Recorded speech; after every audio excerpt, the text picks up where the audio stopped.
Hello and welcome to the Health Oddity podcast. This is episode 306, and we are joined today by a returning guest. And I did actually just have a little look back. Last time this guest was with us was episode 107. And as I said, this is episode 306. So it's near enough exactly 200 weeks ago, or pretty close to 4 years ago, which doesn't feel that long ago at all. But the last episode was called Making Lifestyle Changes That Last. And we are joined again by Dr. Paul Bedford, the retention guru, someone I've known for, God, 15 years probably. But like we say, on the podcast 4 years ago, and we recently kind of bumped into each other again at an event in London a couple of weeks ago, an FMA fitness business summit, and Paul was one of the kind of speakers there. So got to spend some time with him again over the weekend, and thought, well, we've got to get you back on the podcast. So how are you doing, Paul? You okay? I am. Yeah, I'm a little bit achy. Um, I went and did a gym induction this morning. Um, Now, so that people understand, I've been in the fitness industry 36 years and I trained over 3,000 personal trainers. So it's not like I needed a gym induction, but I've got a new client and we're looking at they came to me and said, we've got a problem with our onboarding process. And I went, okay, fine. And they said they wanted to focus on the digital side of it. And I said, well, look, why don't I join? And so I joined and I booked a gym induction. And I thought, well, I might as well go and have it and see how it goes. And yeah, I've sort of come away going, oh God, you got loads to work on. From my perspective, You or them? I I have, mean, I have. They've got things to work on as well. But so my training usually consists of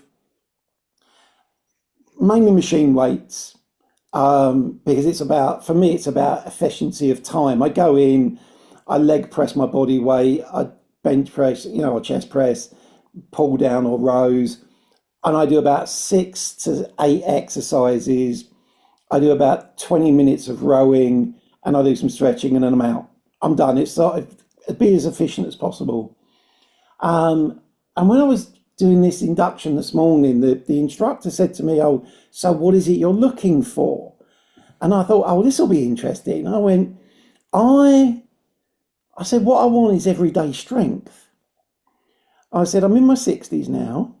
I said, I said, "I've lifted. I didn't pretend I hadn't been a member of a gym before." And I said, "I recognise most of the resistance machines."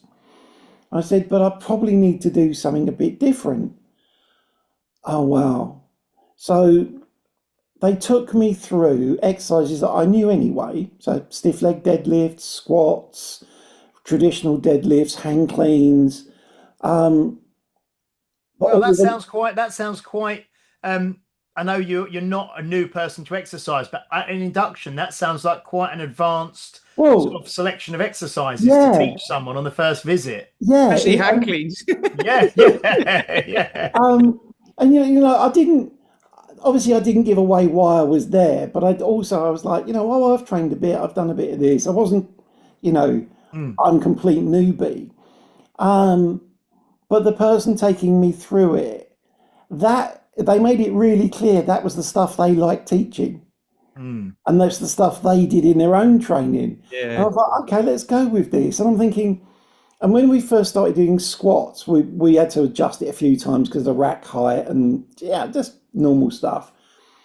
And then they started loading the bar up, and I was like, okay, I can't remember the last time I did a squat on the back of my neck. Um, and the first thing that upset me was my shoulder flexibility in terms of getting my hands on the bar Yeah. wasn't that comfortable. It was forcing my head forward, and I was thinking, oh, I need to work on that. And then they put 60K on the bar, and I started One squatting, for each year. one for each year, and I started squatting, and I could feel like I had a decent form. There was a few things they said I needed to do, which was fine, but I could feel that sort of trembling underneath the movement pattern. And I was like, I'm going to embarrass myself here. I'm going to get really embarrassed doing this. And I managed to do enough reps, and they said, yeah. So what you'll want to be doing is you'll probably want to be training in a 5 to 3 rep range. And I'm like, okay, uh, and we just How went. can I just ask, Paul? How Yeah, old was the trainer who was taking the I induction would with you? say the trainer was mid 20s. Okay, yeah. Mm. And you know, they it was a put it this way. As a person, the trainer was pleasant enough. They talked to a reasonable standard. I never got their name, which I thought was really funny. They asked me my name, but never told me their name. And then I thought they might ask, or they might say it as we went round. And we did about 45 minutes of exercises. But there was stuff that was really good, and then there was just other stuff that was completely missing.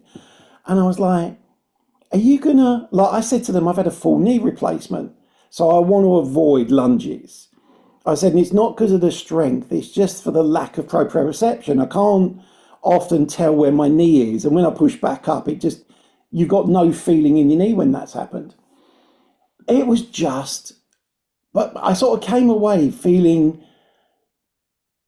a level of inadequacy that I was like, I thought I could lift, I thought I could do these exercises because I've done them in the past, but I haven't done them probably for the best part of 2 years.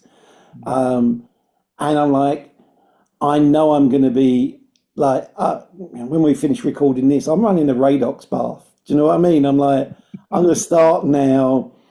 I've We've got got my lots of daughter. 80s references going on. Yeah, Like before Yeah. recording, and we're carrying them on into the recording. yeah. Um, and yeah, I just know either today or Saturday morning, I'm going to be like, the dogs are going to want to go for a walk, and I'll be like, I wonder if there's a treadmill I can put them on somewhere because it's like, but it was an interesting experience to have again. Probably best part of 15, 20 years ago, I did over 100 gym inductions for different operators. So it was something I was doing like one or two a week to do evaluations and feedback and look at the processes and everything. I haven't done one for such a long time. And obviously, places I go and train, they're not often even available. Mm, It's like you have to, if you want, one of the places I train, if you want a gym induction, you have to book a PT. mm. And I'm like, no wonder they have so many people join, not do very much, and then leave. You Mm. know.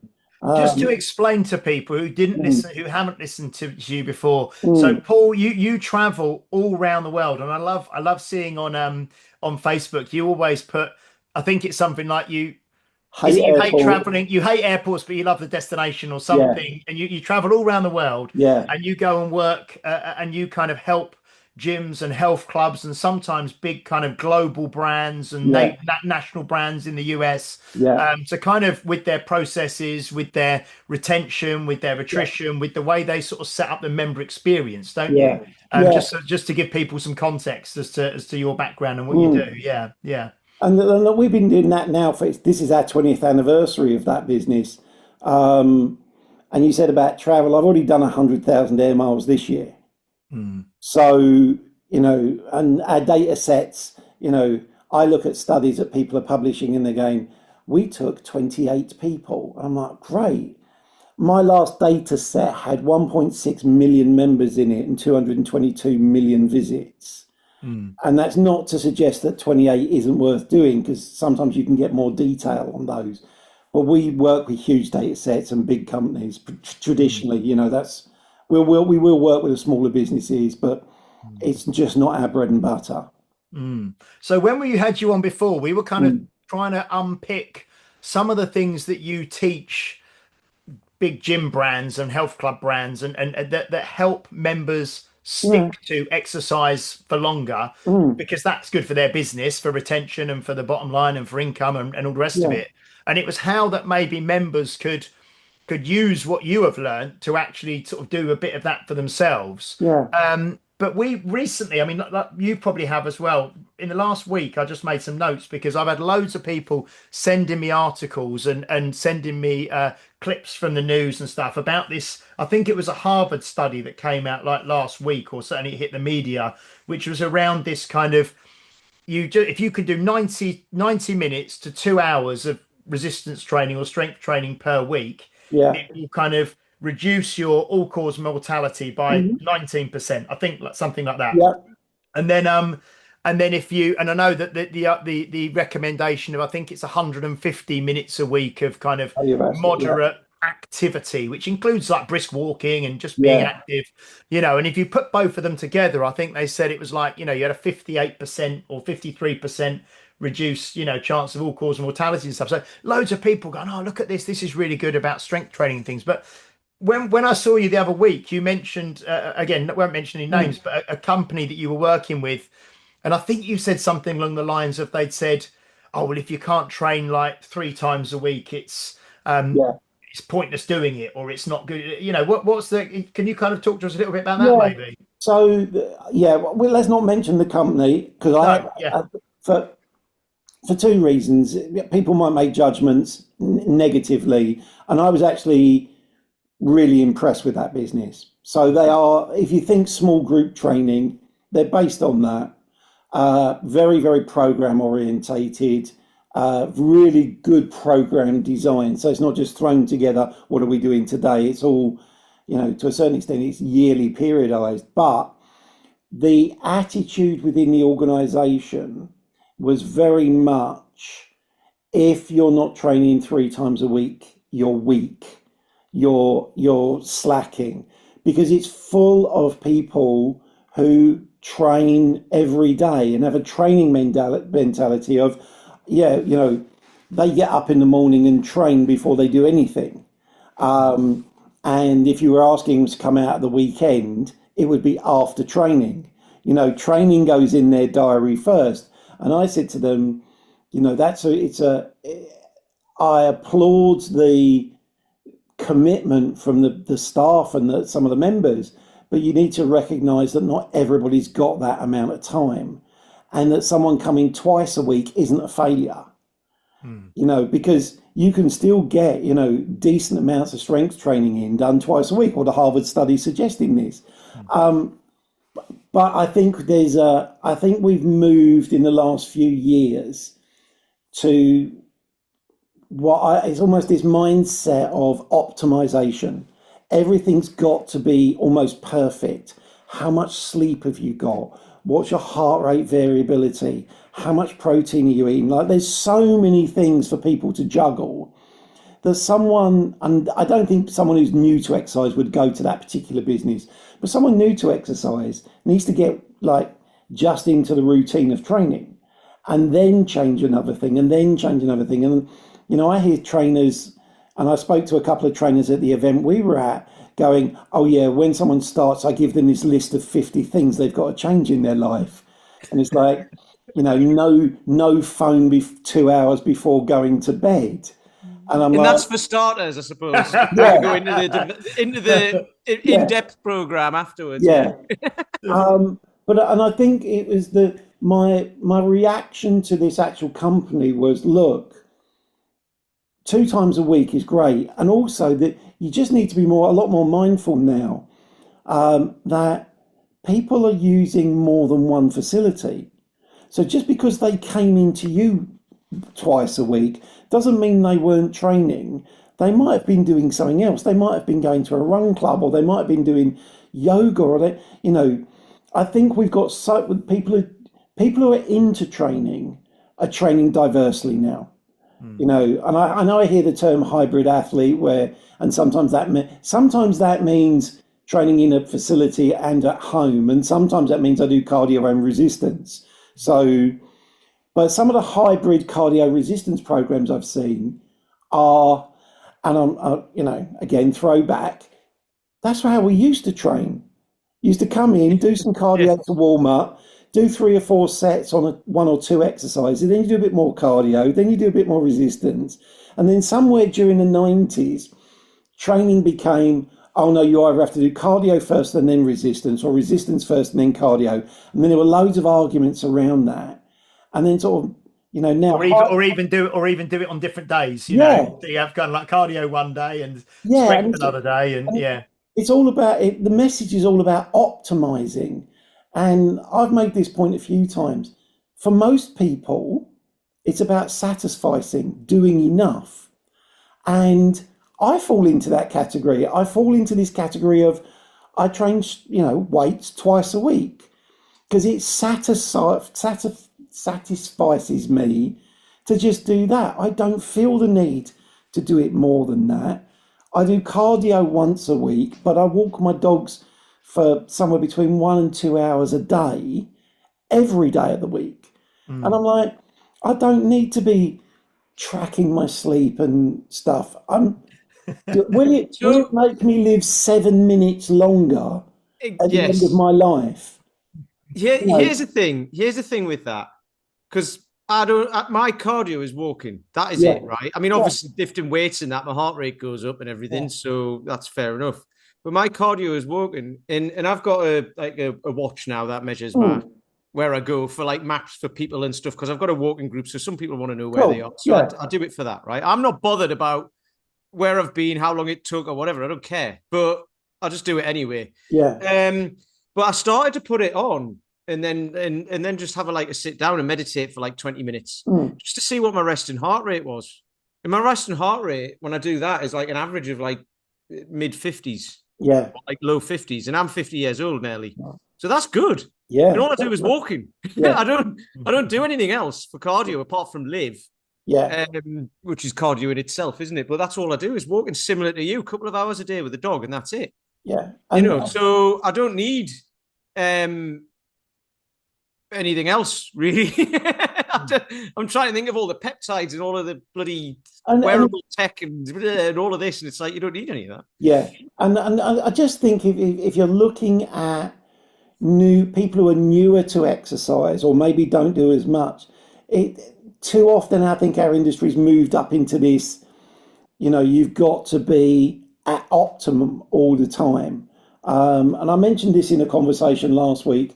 A friend of mine who's in the tech industry, but on the fitness side, just wrote a Claude program for himself where he's described what he wants to be able to do at 80, input what he can do now, and that gets Claude, and he updates his data mad, but he updates his Claude program saying this is where I am today, and it tells him what's the minimum he needs to do to be able to do what he wants to do when he's 80, not what's the maximum he's possibly capable of at the moment.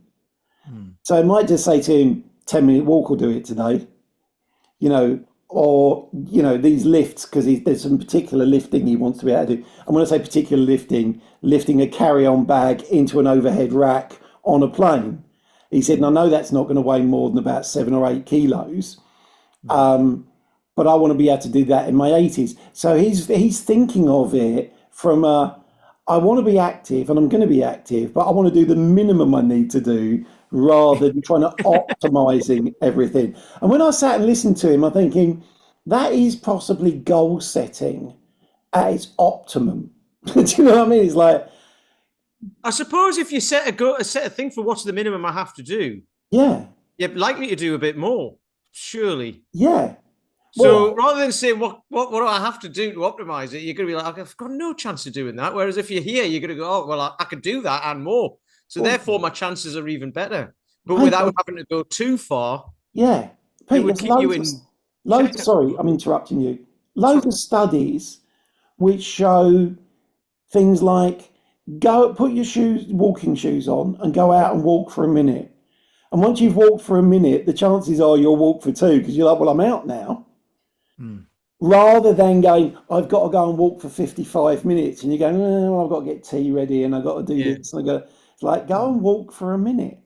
But even with that, it'd be put your shoes on standing up Yeah, would be part of it. yeah, Because if you can do that when you're 80, you're doing all right. yeah. No, definitely. Yeah. Yeah, So, because I think since we had you on last as well, like 4 years ago, one of the things it wasn't talked about as much 4 years ago, but the big word that is used a lot now in the health and fitness and gyms and all the rest of it, and mm, it is longevity. yeah, Like that's kind of seems to be the kind of the buzz du jour, as it were, where everyone is like, right, okay, longevity, and obviously you had the Dr. Peter Attia's Outlive, and different Yeah, books and other books came out, Spring Chicken and things like this, and now everyone's, it's just like Pete, we've been talking about walkings for the last 6 years, but walking is like a massive thing again, isn't it? That is things go in cycles, don't they? yeah, And you could kind of say almost maybe like on the other end of the spectrum, you've got like High Rocks now, which is obviously massively globally successful, which is kind of like, it's a more popular and more accessible version of CrossFit from yeah, 20 years ago. yeah. So things go in cycles. But have you noticed that with the companies that you work with? I mean, we spoke, didn't we, about and said you've probably got the most up to date stats, but the percentage of people, certainly in the UK, and you probably know the US as well, who don't engage in any kind of Mm, structured exercise or gym or fitness or mm. whatever.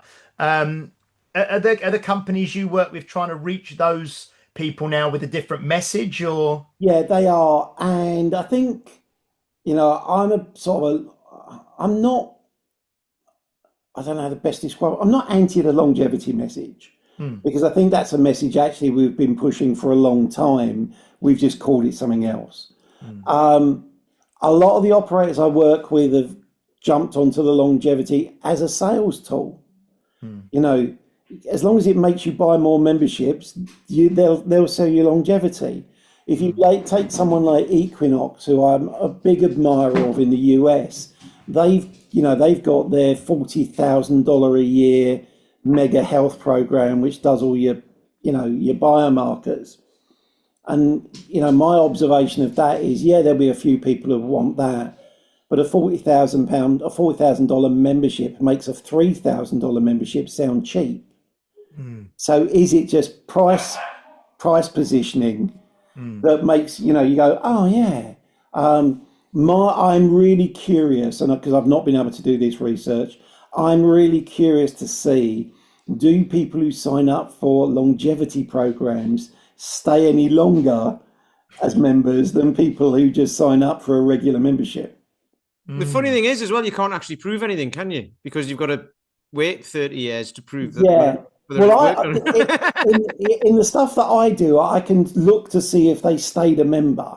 Yeah. But so they joined, but you'd at some level you'd think someone signing up for a longevity program would retain their membership longer than someone who doesn't, or much more general fitness.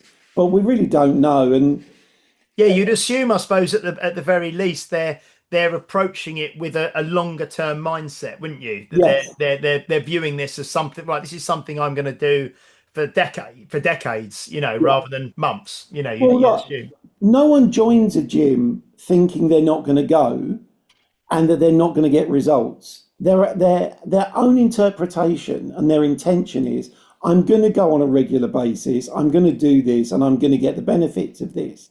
The reality of that is often they don't establish that behavior. They don't get into the routine of that.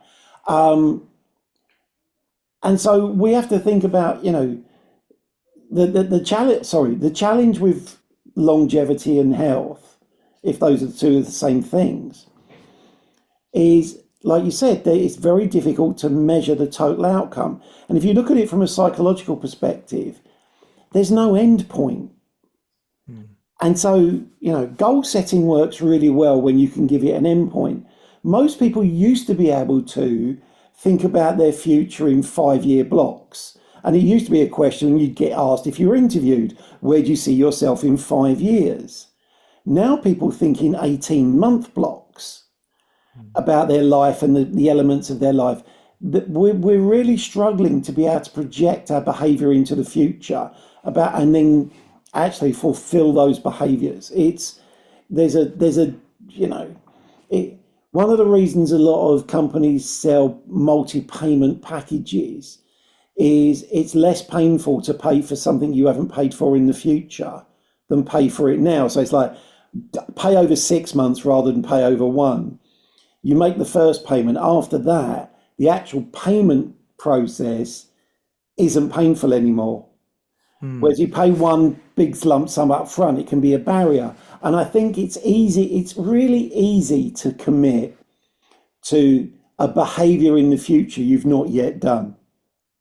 Yeah, yeah. Because everybody says that they. We work with the unique results. We work with Shane Nugent, who's a nutritionist who's been on the Mm, podcast as well, and he kind of deals with a lot of our member kind of education and support around nutrition. mm, And he always says that everybody, and we have this with our members. So many people think, they say, just give me a meal plan and yeah, I'll stick to it. And yeah, they think they're going to be, or just give me a work. It's like you say, just give me a workout program and yeah, I'll stick to it.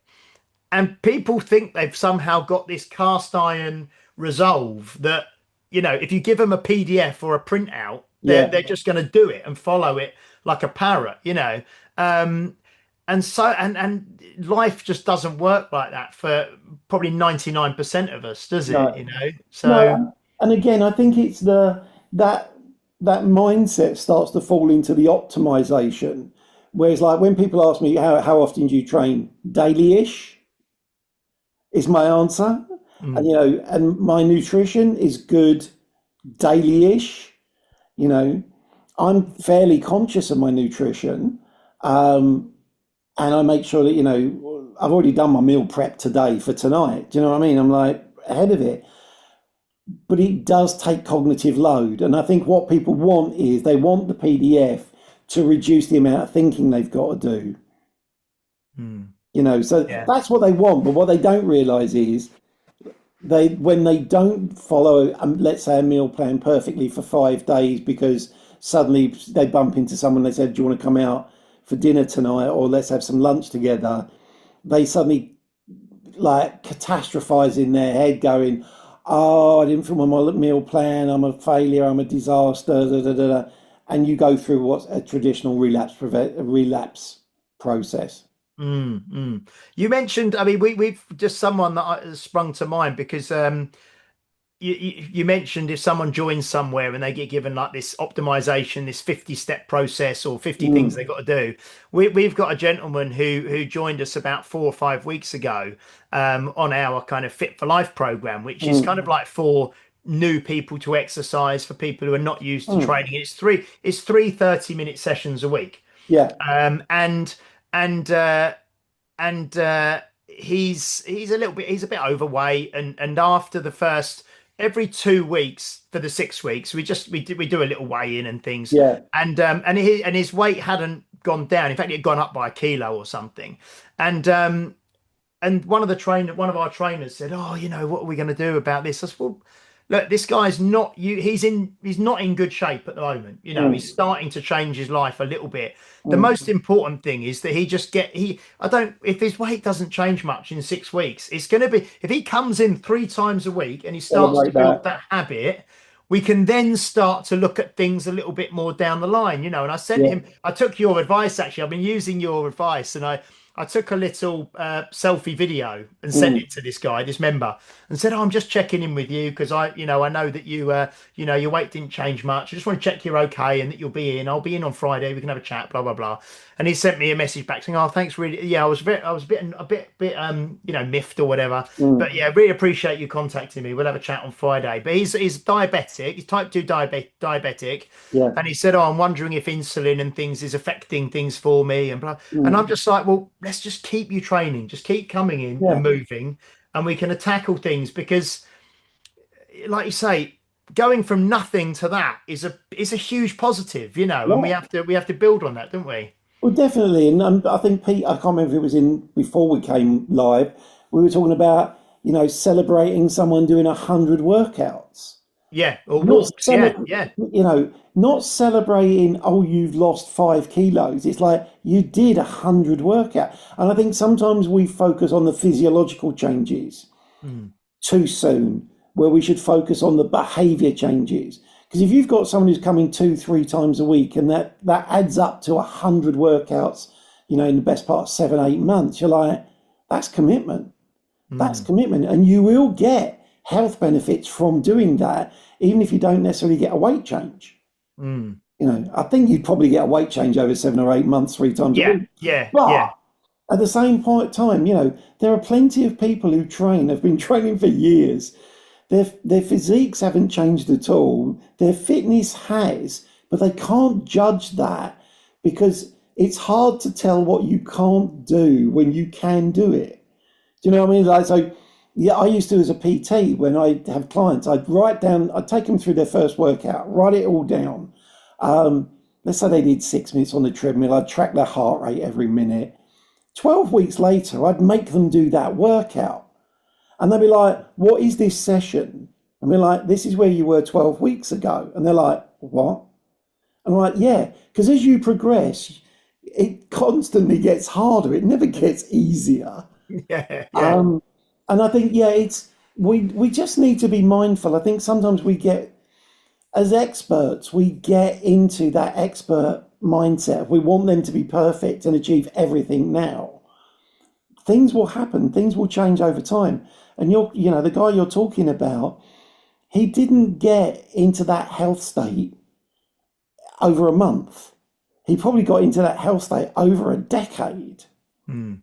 But often the promises that our industry's traditionally given have been, we can change you in 12 weeks, we can change you in 6 weeks.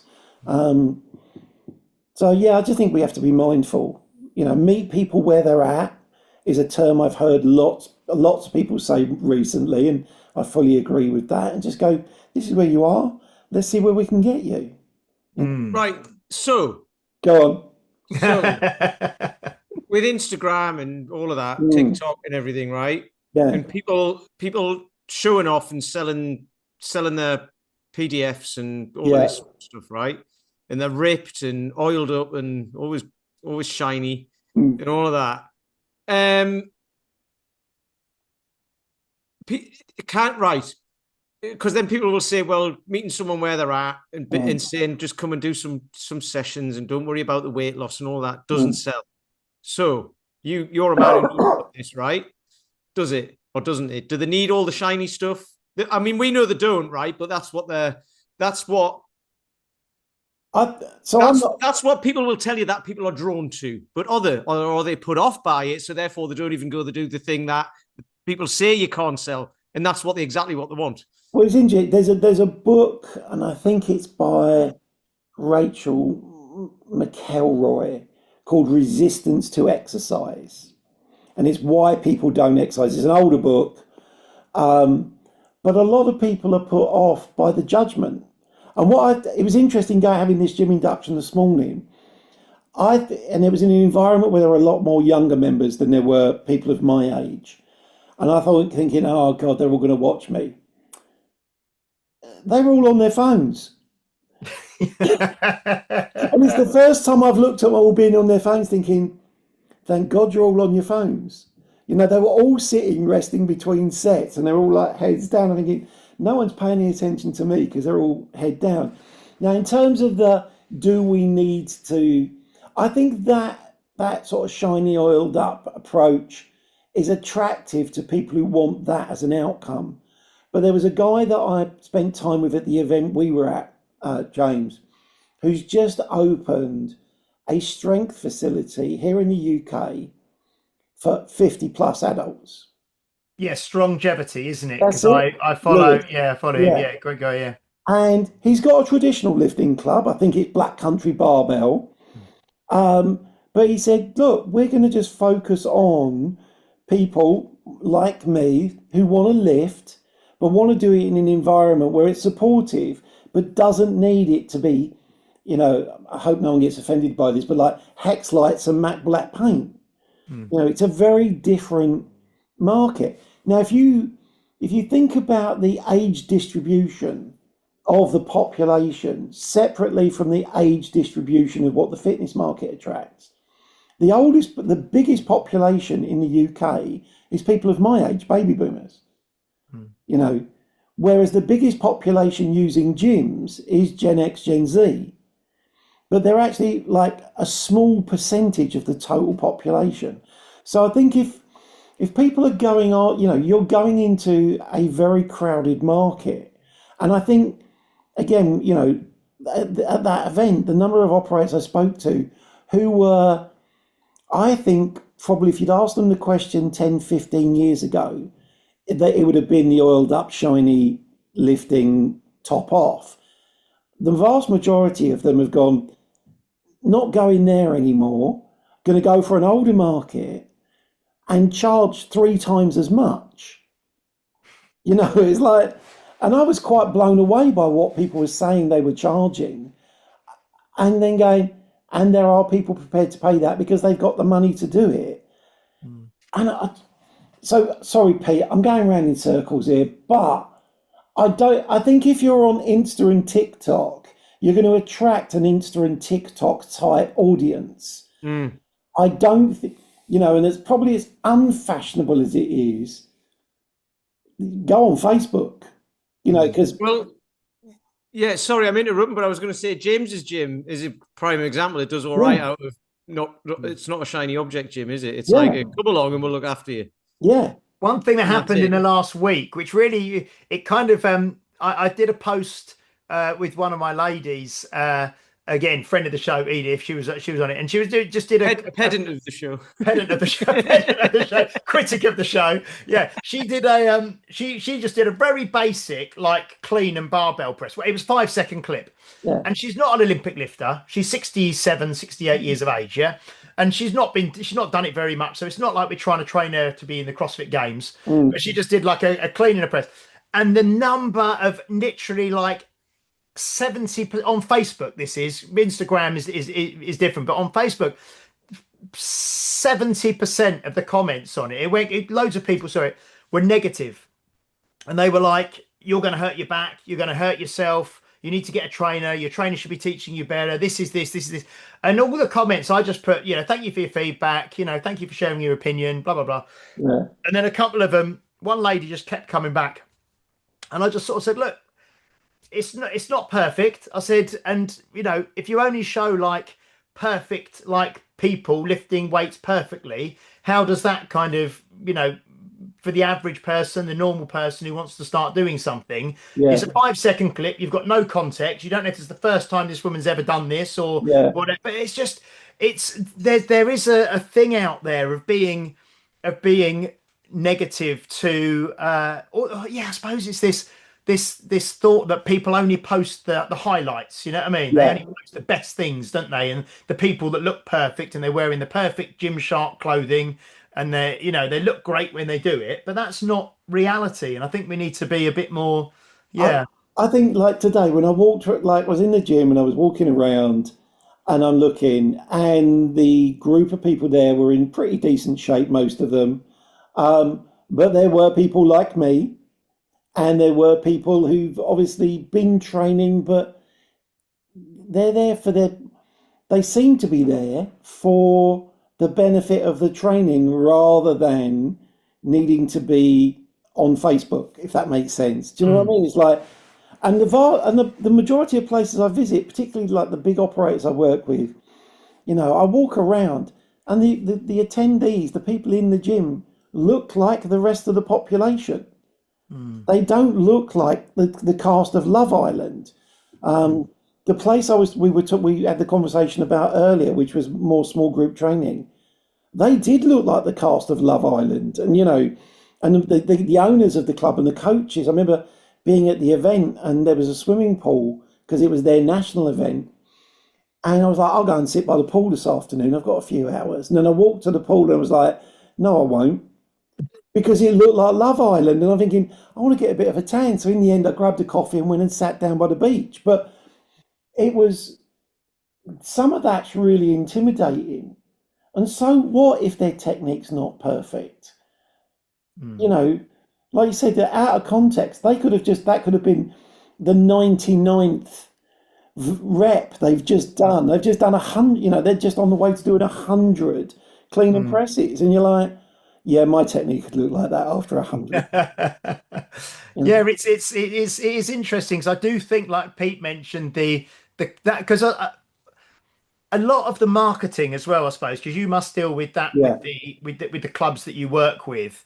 Um, we're just starting to do this marketing through FMA, who Mm, we were at the conference with, mm, and I've always thought it's really important to use real images of real people, Yeah, real members for the yeah, thing.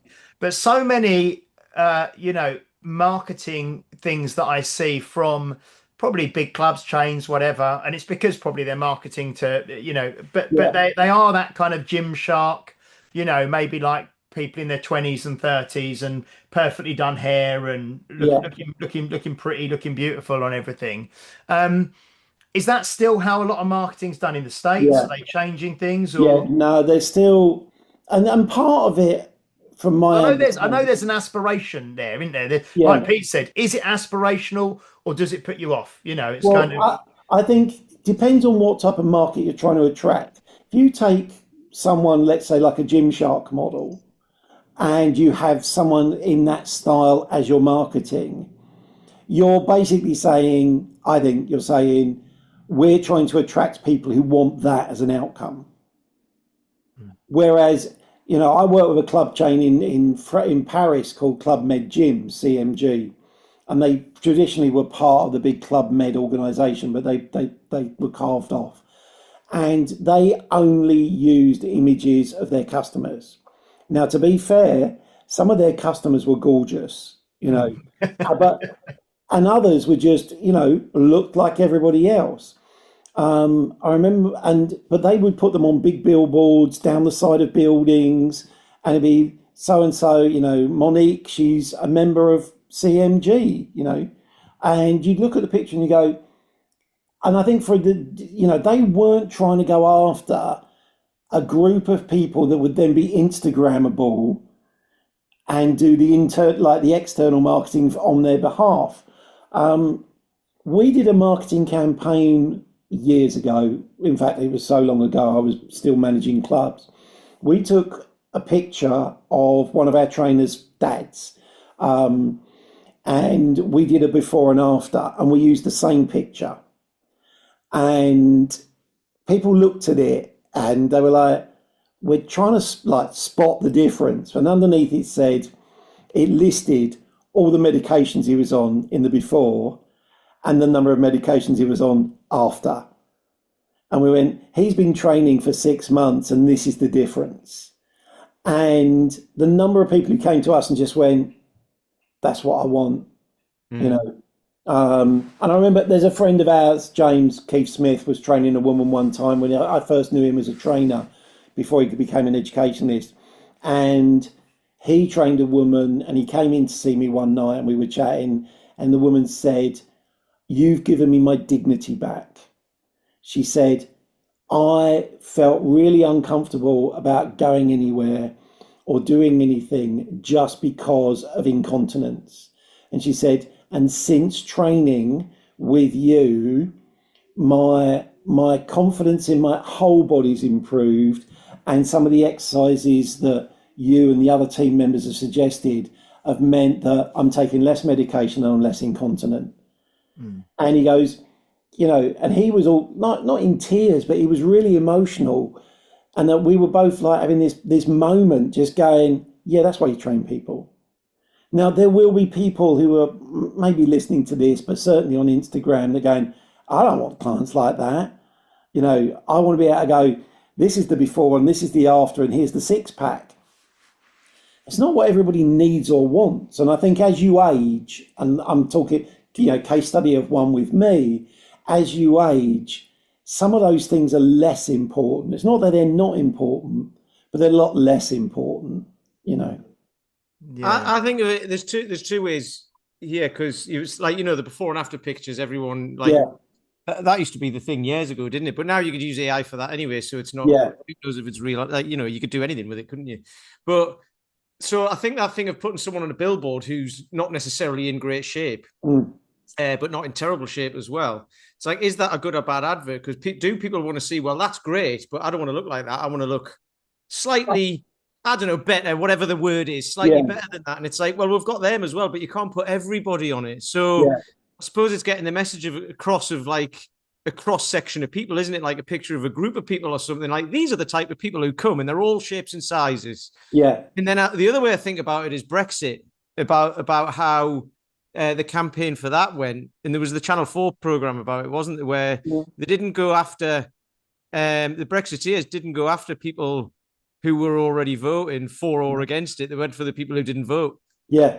So if you're marketing towards the people who don't go to gyms and aren't interested in fitness and all that, the likelihood, and then if you're not giving them the quick fix, the 12 weeks, the before and after picture, you're more likely to get a customer for a longer period of time, aren't you? Because Yeah. they'll be like, you're going to listen to me. That is amazing. I And love I, that. and I think, I've sort of changed my mind on this because I made a comment really in public at a big event where when we first saw the introduction of GLP-1s, you know, people were saying this would be great for the fitness industry. We'll be, pulling everybody will be wanting to come in because they want to do their strength training and everything. And my comment was, they'd probably been to a gym before and it didn't work for them, and now they're on GLP-1s. I said because they've been looking for solutions for a while, and this is just the latest one. I do now, though, sort of backtrack on some of that in that there are a lot of people who've done GLP-1s who are going, actually, I need to do some sort of strength training. I need to, because yeah, I've lost the weight, but actually it hasn't given me the physique I want. The numbers gone down, and I'm eating smaller portions. And so I do think it's having that loop back in of people who are looking for that. But again, the number of conversations I've had recently with independent operators or smaller businesses who are saying, we are finding a really big, strong market in 50 plus adults who want to carry on training, but don't want to be in an environment that feels like school's just been let out. And I get that. I get it. And they don't want me there either. Do you know what I mean? It's like, oh God, what's this old bloke doing? What's he think he's doing? And it's fine, and maybe we have got to a stage now where there's a significant proportion of the population that go, I want this, you want that, that's fine, rather than trying to get everybody into the same environment.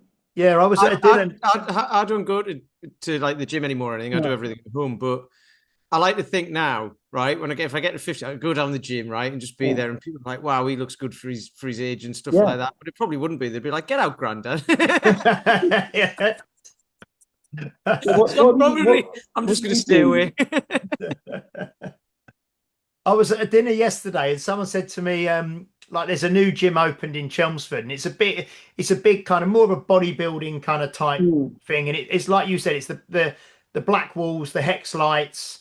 They've got like a DJ booth in there or something, you know what I mean, to play music and all that sort of stuff, which is great for that. And it's like 30 quid, 35 quid, 24/7, 35 quid a month.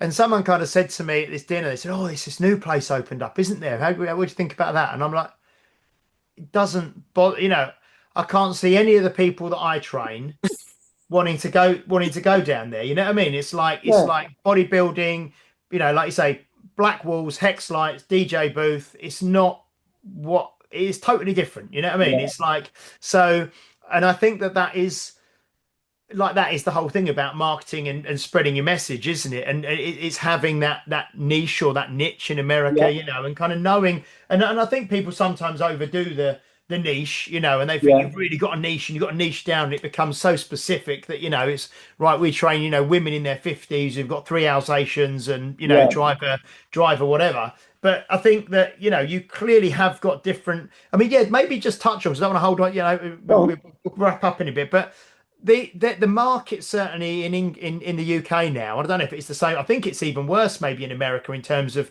because I think in some places in America you can get gym memberships for like $5 or $10 a month, like the real bargain bucket end. But there is that kind of £30 and below per month, isn't there? The budget sector, which I think is really good for. It seems to be really good for students, young people, school age people, and people on a budget, and people who are really probably self-motivated and know what they're doing and just really want to go in and use kit. I mean, what's the kind of the way things look at the moment in sectors? Well, I think the message, I think if you listen to the sort of the trade press, you believe that there are only two sectors now, the low cost and the premium. So you've got the under 30 quid and the over 160, and nothing else exists in the middle. I don't necessarily think that's true. I just think the bits that operate in the middle are less focused on making everybody aware of them in the trade press, if that makes sense. They're like, that I've not been to Chelmsford in a while, but I bet you there's a hotel gym in Chelmsford that, like, there'll be a Hilton or a Village Hotel or something that's got a gym, and they're not, going down the same route marketing wise as the low cost ones, because they need to drive volume. And the premium ones, you've probably got, if you've got a premium or a couple of premiums, they're probably either attached to a golf club or they're a standalone independent. I think the market's buoyant. I think one of the things to be aware of, like, we're somewhere around 15 to 17% penetration, depending on how you count it and whether, and this is my ick, I suppose it is, whether you're counting members or memberships. Because I think we've seen an increase in the number of members, but I think we've also seen dramatically the increase in number of memberships. So we're counting people twice or three times because they have three memberships rather than just one now. Oh, I see. This is what you were talking about. If they train at multiple Yeah, places. Yeah. So we see, we hear the report of the market's expanding. We're seeing more people joining gyms because if I ring you up and go, James, how many members you got? You tell me how many members you've got. And then if I ring you, Pete, and let's say you're in the same area, and how many members have you got? If you've both got someone who trains at both sites, that's two people, even if it's one. So you get double counting. If you joined yours, James, and then left and went to Pete's in the same year, that's two people, not one, because you're double counting. Yeah, that must happen quite a lot. Oh yeah, gyms within a year. So that's okay. Yeah.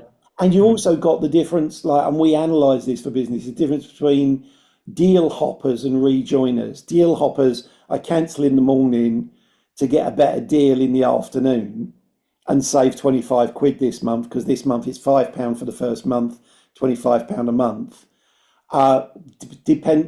Separate from rejoiners, someone who leaves because it's the summer holidays, comes back after the summer holidays and rejoins the same club. Now, in some businesses, they would count as two people, even though it's a discontinuation of a membership and a gap. But so I see what you mean. So if you say between, say, 15 and 17% of the population, but it may be lower than that. It may be lower than that, and that's health clubs.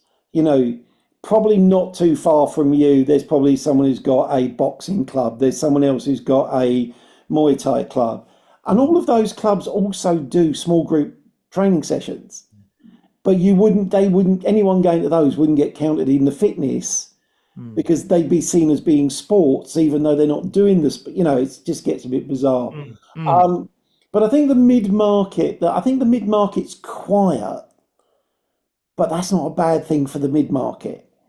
They're quietly getting on with training people, providing a service, rather than having to go one end or the other extreme in terms of pricing. Yeah, so I'm just thinking of around here, like the mid-market between that kind of 30 and say 150 quid. Yeah. You've got like So Virgin Active, Nuffield Health, local authority kind of leisure centre. There's loads in that middle space, isn't there? Yeah. But you'd be forgiven if you read trade press into thinking it's all third space or pure gym. It's like it's either a super high end or super budget.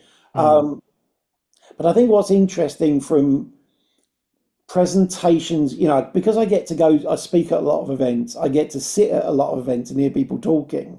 The interest, you mentioned that there's somewhere open near you that's like huge. A lot of the low cost operators, the national chains, aren't looking for those size, like huge sites anymore. They're looking for medium sized sites because they can actually generate more profit from their medium sized sites than they can from their large ones, which I think will be a challenge for the mid market operators. because the clubs might feel smaller rather than be these vast empty spaces of, well, not empty, but vast spaces, Yeah, warehouses almost. Yeah, warehouses, yeah, yeah.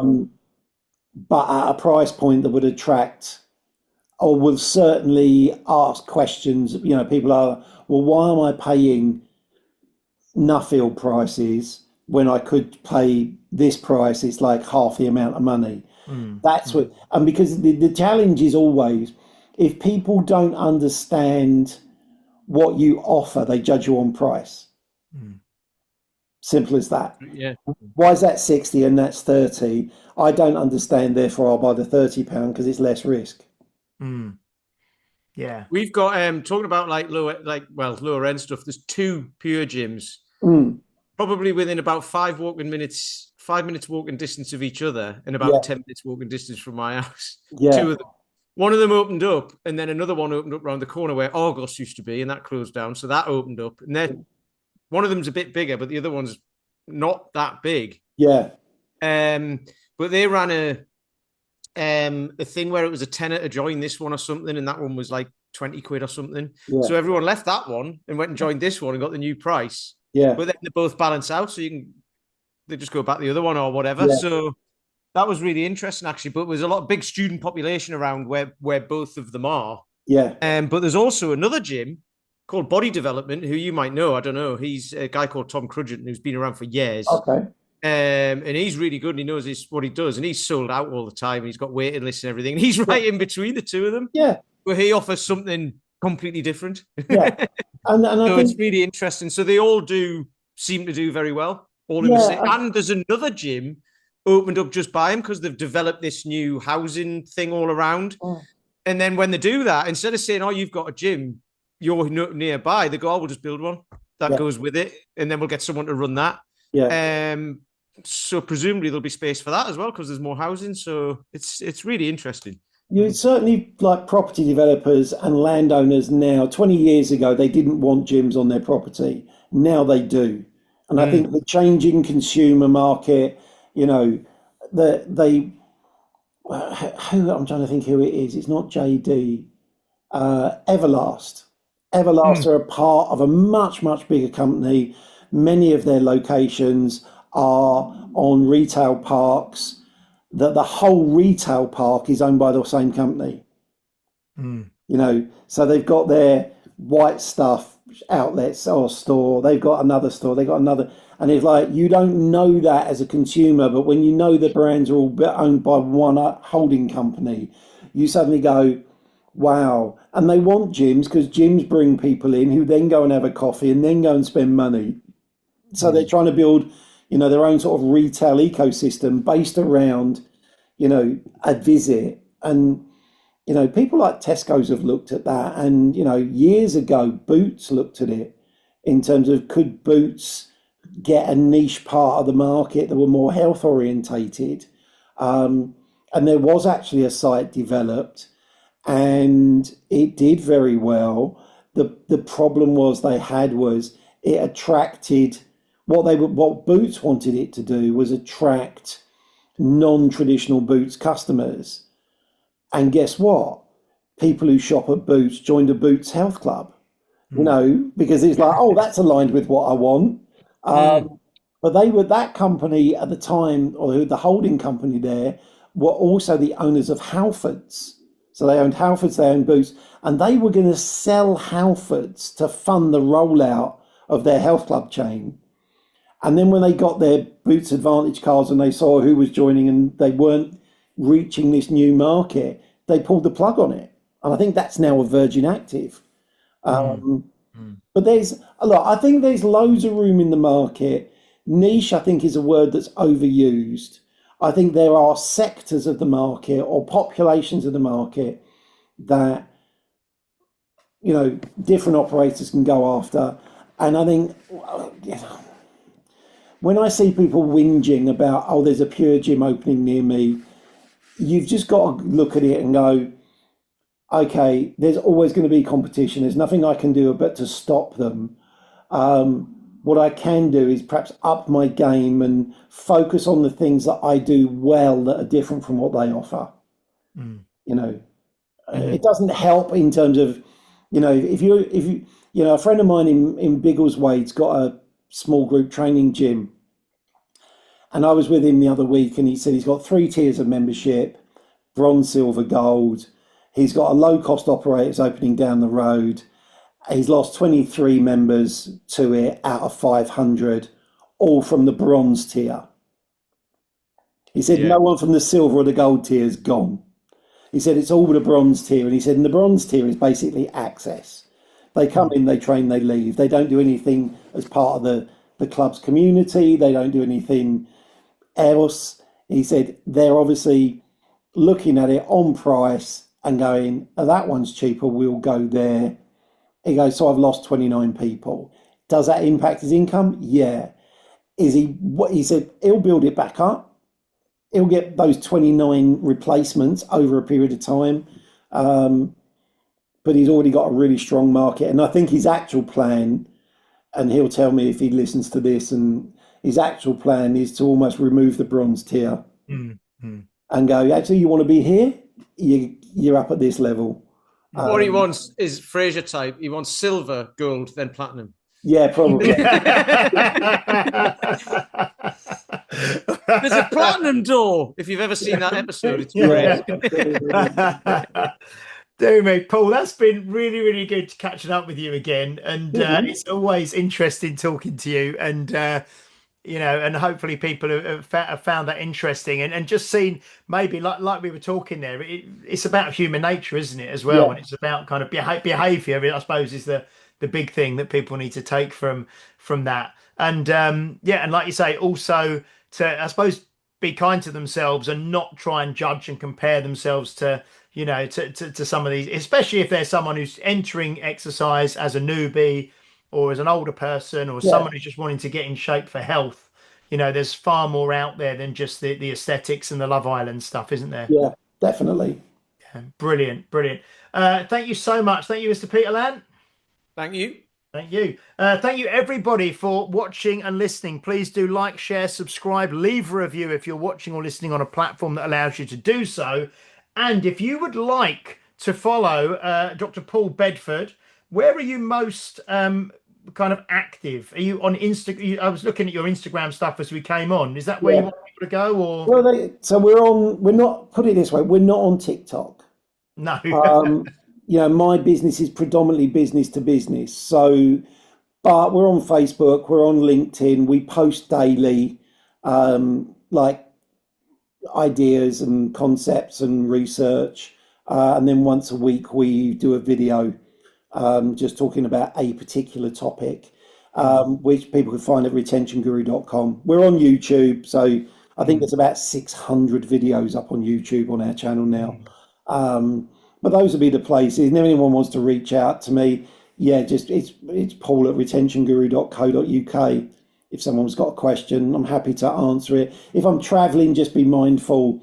I might be on a plane or I might be on a different time zone. I will get back to you. I'm just not going to be sitting there waiting for you to message me for me to message you back.